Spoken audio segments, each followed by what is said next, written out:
Will, can you talk about the mechanics of your yield boost strategy ETFs and how they generate additional income for investors?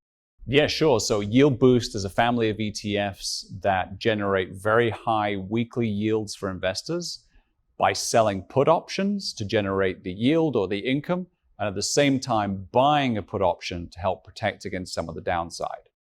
So it sounds like there's a whole lot of things going on. Can you dig a little bit deeper and explain, why this is a smart strategy for investors in this particular market?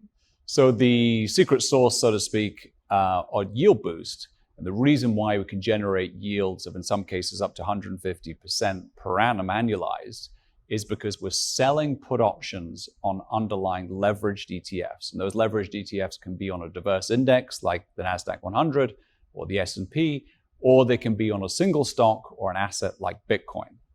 And a single stock like Tesla or Nvidia. These are already getting a whole lot of action from investors. So can you talk about the risks associated? Because when you say 150% of anything, that's going to scare a lot of people.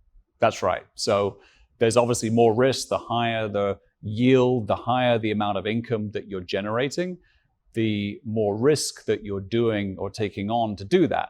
So clearly, a product that has a very, very high yield also has the risk of downside. And specifically, the way that we try and address that is by buying put options to provide some protection in terms of downside movements.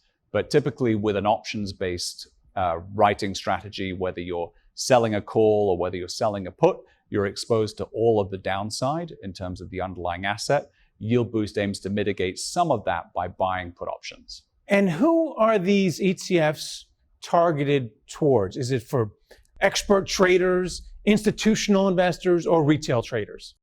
It's really for buy and hold investors, whether they be institutional or retail. So these funds themselves are not leveraged. The way that they generate the income is by selling options on an asset that is leveraged. So that's how you generate more, say 2 times the income or 3 times the income of an equivalent unleveraged underlying.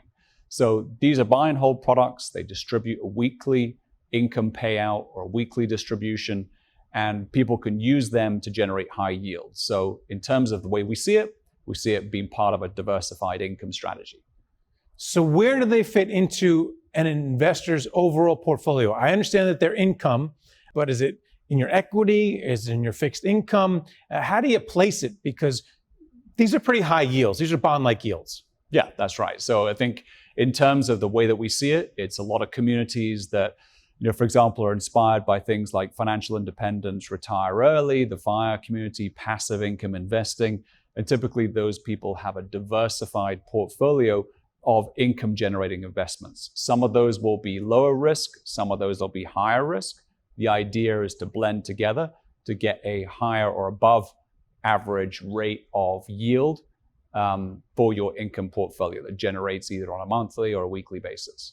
And then finally, this is a product which merges a lot of different strategies. There's options involved, there's leverage involved, there's single stock involved. So it's come a long way since your passive ETFs following the S&P or the NASDAQ or whatever index you like. So where do we go from here? Or have we gone a little bit too far? I think this is really, when you think about what we're doing, it's really just packaging what investors have been doing for a long time. So as you rightly said, you have single stocks. There are, of course, options then listed on single stocks. People sell those options, they buy those options on single stocks. Then you have ETFs, and there are options listed on those ETFs, and people again buy and sell those options. So people have been selling options on underlyings, be it leveraged ETFs or unleveraged ETFs, for years and years. All we're doing is just packaging that into a single ticker solution, so people don't have to worry about what strike to sell, what particular variance they want, and can just buy something that distributes a high level of income on a weekly basis. All right, well, thanks a lot for coming on and talking about it. Thank you, Greg. Good to see you.